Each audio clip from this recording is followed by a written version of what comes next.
Rema hari ini, Matius 6 ayat 19-20. Janganlah kamu mengumpulkan harta di bumi ngengat dan karat merusakkannya, dan pencuri membongkar serta mencurinya. Tetapi kumpulkanlah bagimu harta di sorga. Di sorga ngengat dan karat tidak merusakkannya, dan pencuri tidak membongkar serta mencurinya.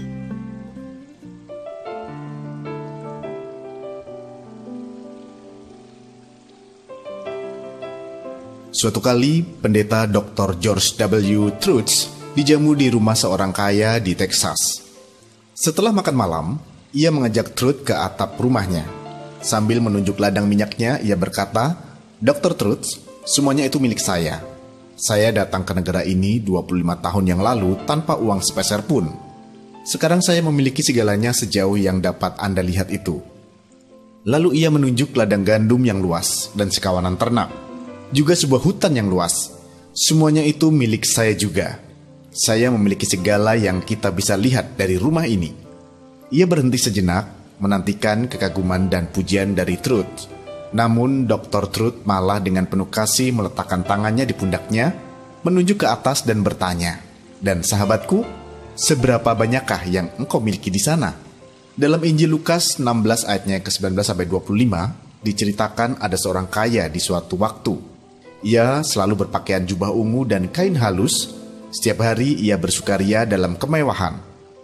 Orang ini sangat haus pujian dari manusia. Ia selalu tampil menawan dan senang saat bisa memukau banyak orang. Ia puas ketika orang lain kagum padanya. Namun kesuksesannya di bumi tidak membuat kerajaan surga terpesona, karena namanya tidak tercatat dan disebutkan dalam kitab kehidupan. Dari kisah di atas kita dapat belajar bahwa kesuksesan di bumi tidak menjamin kita juga sukses di surga. Kita pun perlu mengingat kembali bahwa kehidupan di bumi ini hanyalah sementara, sedangkan di surga ada kehidupan kekal. Oleh karena itu, kita harus bijaksana dalam menjalani hidup ini. Mulai hari ini, berani ambil komitmen untuk terus berjuang memperoleh kesuksesan di surga. Miliki visi untuk sukses kekal dan memprioritaskan hal-hal surgawi lebih dari apapun.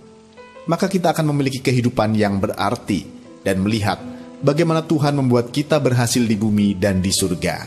Haleluya. Sudahkah Anda membangun kesuksesan di surga sepanjang hidup Anda selama ini? Mengapa demikian? Menurut Anda, mengapa sukses di bumi tidak menjamin kesuksesan kita di surga? Apa yang akan Anda lakukan agar Anda memperoleh kesuksesan di bumi dan di surga? Tuliskanlah. Ya Bapa, terima kasih untuk tuntunan dan penyertaan-Mu dalam hidup kami. Engkau telah membuat segala sesuatu yang kami kerjakan menjadi berhasil.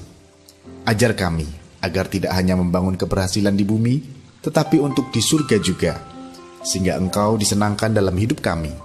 Di dalam nama Tuhan Yesus kami berdoa. Amin. Sukses di bumi tidak menjamin kesuksesan di surga.